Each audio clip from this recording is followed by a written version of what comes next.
कथा के महात्म्य के बाद अब आगे बढ़ते हैं और द्वितीय अध्याय में प्रवेश करते हैं। देवर्षि नारद जी पूछते हैं, भगवान जी आप बताइए कि इस कथा को किस किस व्यक्ति ने किया है, उसको मैं विस्तार पूर्वक सुनना चाहता हूं। पहले नारद ने शंकाएं की, तर्क किया, बताओ इस व्रत का क्या फल है, क्या विधान है, किसने किया है। जब उनमें सेटिस्फाई हो गए तो अब क्या जानना चाहते हैं कि किसने किया है। भगवान विष्णु कहते हैं कि एक वृद्ध ब्राह्मण थे। एक ब्राह्मण है, भिक्षा के लिए घूमता है, दुखी है, रोज कुआं खोदता है और पानी पीता है। भिक्षा उतनी ही मिलती है, उतने से ही घर चल पाता है, फिर अगले दिन फिर भिक्षा के लिए चला जाता है। उसकी ऐसी स्थिति को देख करके एक वृद्ध ब्राह्मण उससे जाकर के मिले और पूछा कि भाई क्या बात है। उसने कहा कि मैं भिक्षार्थम और भ्रमण करता रहता हूं, कुछ ऐसा उपाय बताओ जिससे मेरे भीख मांगने के दिन दूर हो जाएं, सुदिनता आ जाए। वृद्ध ब्राह्मण ने उसको ब्राह्मण धर्म का उपदेश दिया। ब्राह्मण धर्म जानना बहुत आवश्यक है। आप कथाओं में सुनते हैं दरिद्र ब्राह्मण, निर्धन ब्राह्मण, ये शब्द खूब सुनते हैं। मैं आपसे थोड़ी देर के लिए पूछना चाहता हूं, दरिद्र होना ज्यादा अच्छा है या निर्धन होना ज्यादा अच्छा है? क्या कहेंगे? निर्धनता स्वीकार करोगे या दरिद्रता स्वीकार करोगे? बोलो। निर्धनता अच्छी है, दरिद्रता बुरी है।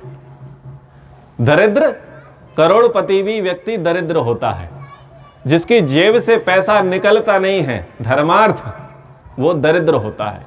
जो मक्खी चूस कंजूस होता है उसको दरिद्र कहते हैं।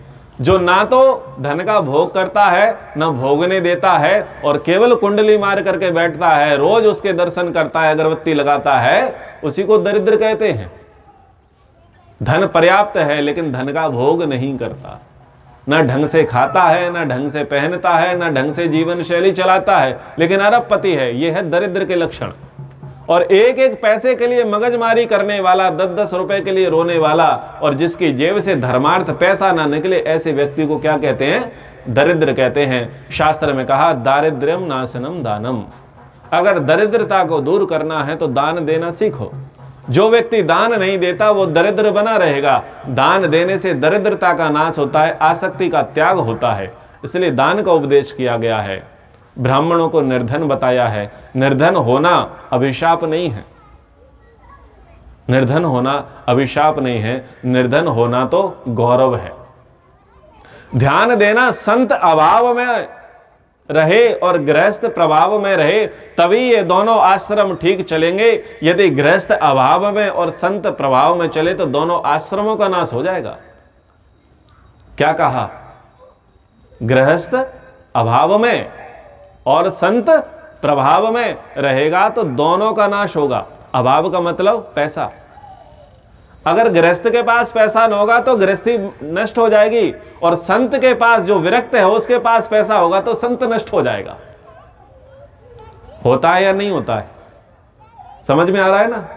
तो ये गरिमा है, ये मर्यादा है, किसके पास धन होना चाहिए और किसके पास धन नहीं होना चाहिए। ब्राह्मण निर्धन है, वो निर्धन होना उसकी शोभा है, अभिशाप नहीं है।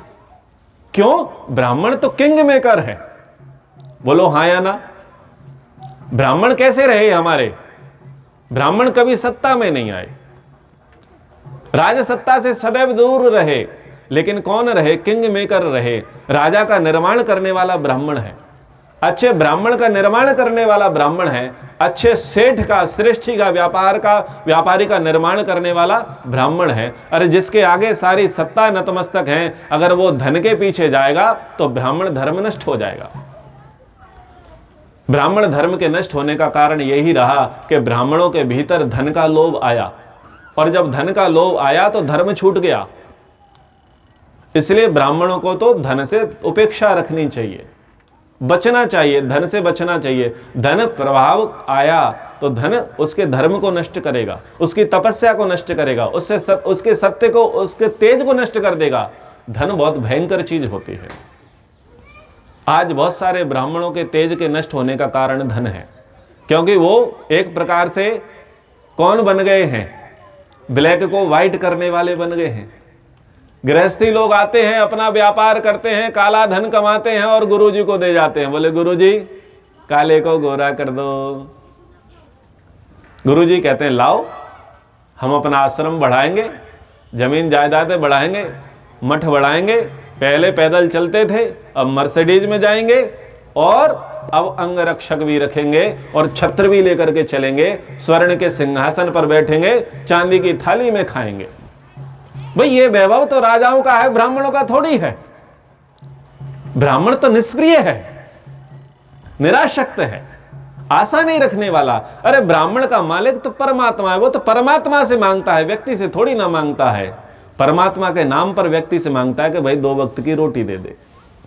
ये ब्राह्मण का मांगना गहना है, ब्राह्मण का मांगना गहना है। ब्राह्मण विवश नहीं है, पर ब्राह्मणों की दरिद्रता का कारण, ब्राह्मणों के भटकने का कारण है धर्म का त्याग करना, अपने कर्तव्य कर्म का त्याग करना। यहां पर भी इस ब्राह्मण जो उल्क शतानंद नाम के ब्राह्मण हैं, इनके दुख का कारण है अपने धर्म का त्याग करना। महर्षि मनु जी ने ब्राह्मण का धर्म लिखा, अध्यापनम अध्ययनम यजनम याजनम तथा दानम प्रतिग्रहस्यैव ब्राह्मणानाम अकल्पयत। ब्राह्मण का धर्म है कि वो पढ़े और पढ़ाए, यज्ञ करे और कराए, दान ले और दे। ये 6 कर्म ब्राह्मण के हैं। इसमें 3 कर्म उसके धर्म हैं और 3 कर्म उसके कर्म हैं। शास्त्रों का अध्ययन करना, हवन करना और दान देना, ये इसका धर्म है। हर ब्राह्मण का धर्म है कि वो नित्य प्रतिदिन वेदादि शास्त्रों का अध्ययन करे। हर ब्राह्मण का धर्म है कि वो नित्य प्रति अग्निहोत्र करे, देव पूजा करे। और हर ब्राह्मण का धर्म है कि वो नियमित रूप से दान दे। ये धर्म है उसका। और कर्म क्या है? कर्म से मतलब है आजीविका कैसे चलेगी, कि वो पढ़ावे तो पढ़ाएगा तो क्या मिलेगी? दक्षिणा मिलेगी। वो संस्कार करावे, संस्कार कराने से क्या मिलेगी? दक्षिणा। यज्ञ करावे, दक्षिणा मिलेगी और दान लेवे। पर हमारी समस्या क्या हो गई कि हम लेना सीख गए, देना भूल गए। बोले ये तो हमने पढ़ा ही नहीं कि ये देना भी था। सब मनुष्यों को चाहिए कि वे अपनी आय का 10अंश दान दिया करें। यह नियम गृहस्थी के लिए है। सभी गृहस्थी, चाहे वो शूद्र वर्ण से हो, ब्राह्मण वर्ण से हो, क्षत्रिय वर्ण से हो या वैश्य वर्ण से हो, अपनी आय का 10अंश दान देना चाहिए। 10% दान देना चाहिए। क्यों देना चाहिए? धर्म के कल्याण के लिए। पानी वाड़े नाव में, घर में बाढ़े दाम, दोनों हाथ उलीचिए यही सयानो काम।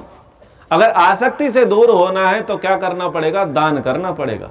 ये बात प्रेरणा के लिए कही है और ब्राह्मणों के लिए भी प्रेरणा के लिए कही है कि लेना सीख गए हैं और देना भूल गए हैं। देना चाहिए, देना धर्म है। अगर देते हो तो लेने के हकदार हो। कल क्या कहा मैंने? बिना दिए कुछ लो मत और बिना लिए कुछ दो मत। अगर देते हो तो लेने के हकदार हो, और यदि तुम देते नहीं हो तो लेने के हकदार नहीं हो। वृद्ध ब्राह्मण ने सदानंद ब्राह्मण को ब्राह्मण धर्म का उपदेश दिया। उसने ब्राह्मण धर्म का अनुसरण किया और प्रभु भक्ति को प्रायोरिटी दी। धन को प्रायोरिटी नहीं दी। किसको प्रायोरिटी दी? धर्म को प्रायोरिटी दी। ब्राह्मण के दुख का कारण है धन को प्रायोरिटी देना। शास्त्र कहते हैं कि ब्राह्मणों को धनवान के आगे नहीं झुकना चाहिए। ब्राह्मण को धर्म के आगे झुकना चाहिए। ब्राह्मण से बड़ा धर्म है, ब्राह्मण से बड़ा धन नहीं है। पर दुर्भाग्य है कि ब्राह्मण किसके आगे झुक रहे हैं? धन के आगे झुक रहे हैं। अब कोई ये मत कहना पंडित विरोधी है। मैं वशिष्ठ गोत्रीय ब्राह्मण हूं भाई, मैं विरोधी नहीं हूं, क्योंकि लपेटूंगा इस कथा में सभी को, इसलिए शुरुआत खुद को लपेटता हूं। सब वर्णों की बात आएगी, इसलिए ये ना सोचें कि भाई ये ब्राह्मण विरोधी है। भाई आगे भी तुम्हारा भी विरोध होगा। सत्य के ग्रहण करने और असत्य के छोड़ने में सर्वदा उद्यत रहना चाहिए। अगर कुछ अच्छाई है तो अच्छाइयों को स्वीकार करना चाहिए, और यदि हम में किसी के अंदर कुछ बुराई है तो बुराई को छोड़ने का प्रयास करना चाहिए। बुराई को छोड़ने का प्रयास करना चाहिए। ब्राह्मण धन को प्रायोरिटी ना देवे, ब्राह्मण धर्म को प्रायोरिटी देवे। आप लोग मंदिरों में जाते हो या नहीं जाते? तो चना इलायची देना दाने लेकर के जाते हो, एक नारियल लेकर के जाते हो तो कैसे प्रसाद मिलता है? और काजू कतली लेकर के जाते हो और 50 रुपया 100 रुपया डब्बे के ऊपर रखते हो, फिर श्री चरणों में धरते हो, तो बताओ चरणामृत कैसे मिलता है? कुछ अंतर समझ में आया? चना इलायची दाने बतासे 5 रुपया, एक नारियल लेकर के जब मंदिर जाते हो तो पंडित जी की बुद्धि में हाँ तुलसी भी नहीं मिलेगी, आचमन में तुलसी भी नहीं मिलेगी। लेकिन आपने बढ़िया सी मिठाई लेकर के गए हैं, आप बढ़िया फरारी कार से उतर के गए हैं, बढ़िया सूट वूट वाले हैं, और आपने एक लिफाफा भी उसके सामने रखा है, तो श्री चरणों से चंदन भी मिलेगा, श्री चरणों से पुष्प का हार भी मिलेगा, और आचमन में तुलसी भी मिलेगी विथ मंत्र के पाठ से।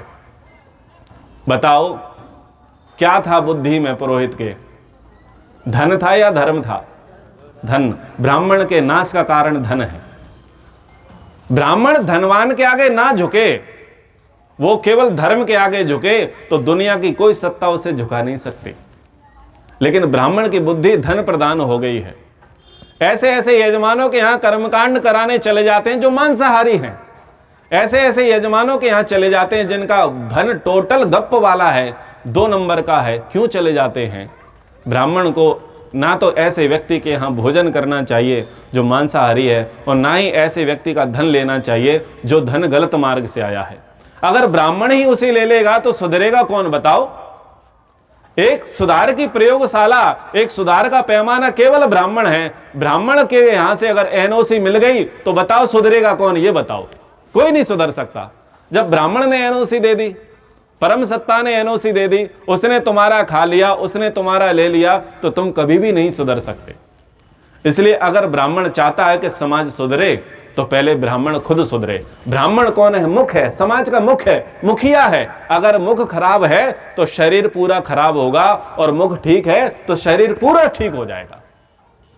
मुख की प्रधानता है। मुख यानी ये इंटेलेक्चुअल वर्ग जो है, ये बुद्धिजीवी वर्ग ये है, ये जो दर्शन करता है, ये जो ज्ञान अर्जित करता है, ये मुख है। ये मुख है प्रतिनिधि, ये मुख है ब्राह्मण। अगर ये ठीक है तो ये ठीक है, ये ठीक है, ये ठीक है, ये गड़बड़ है तो सब गड़बड़ है।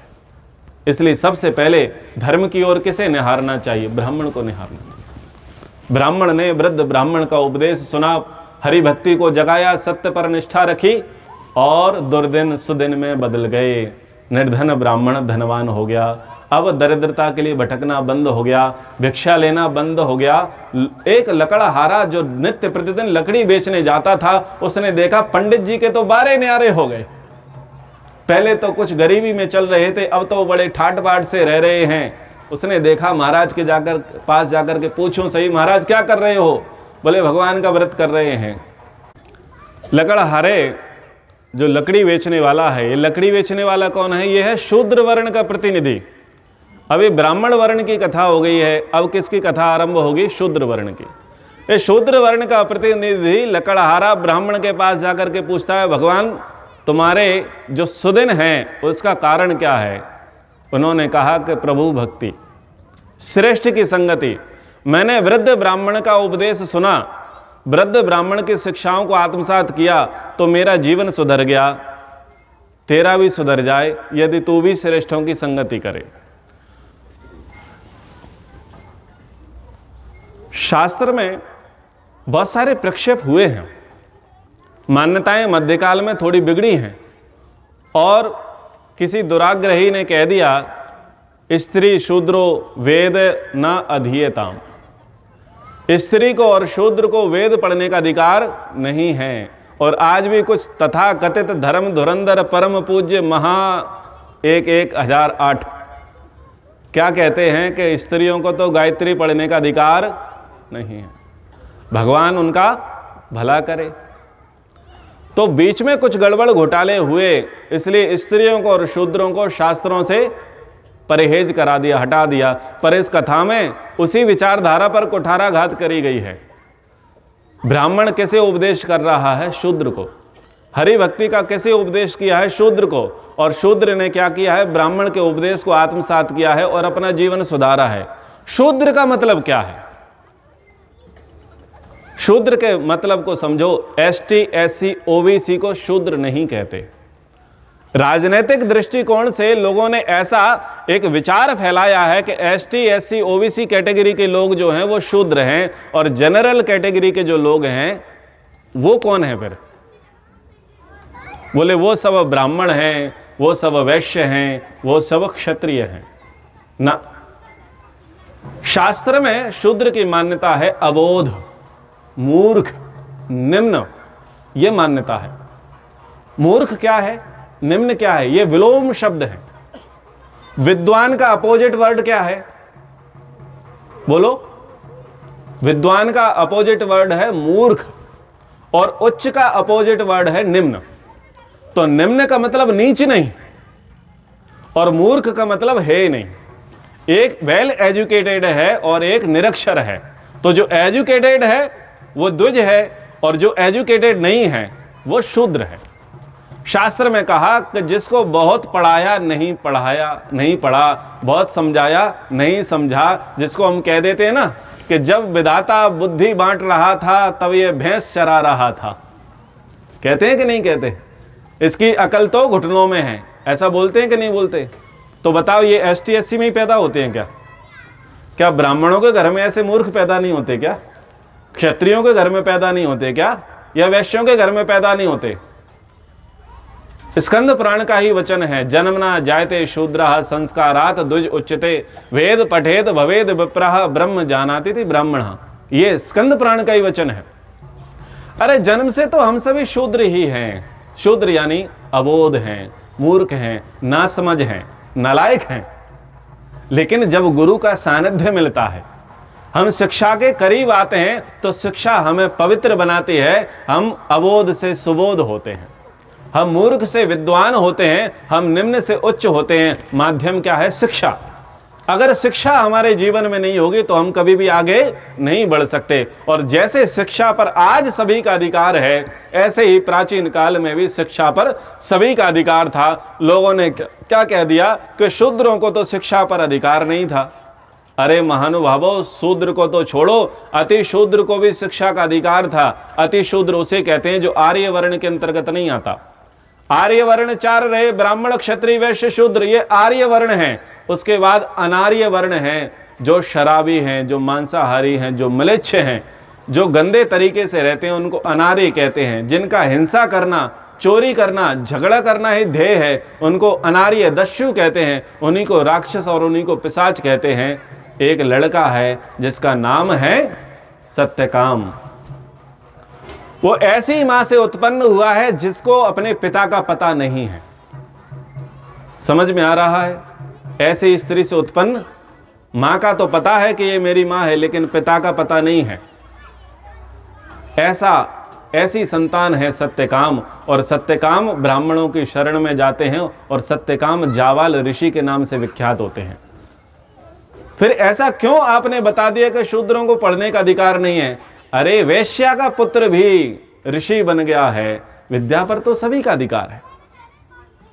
बहुत सारे लोग आप में से ही होंगे जिन्होंने अपना जीवन नौकरी से किया होगा शुरू, पढ़े लिखे नहीं होंगे, अपना गांव छोड़ा होगा और किसी सेठ की नौकरी करी होगी, और सेठ की नौकरी करते करते आप खुद सेठ बन गए होंगे। हाँ या ना? कैसे हुआ? अगर हम शूद्र हैं तो हमारा धर्म है कि हम आगे बढ़ें। शूद्र जन्म होना दुख की बात नहीं है, शूद्र होकर के मर जाना दुख की बात है।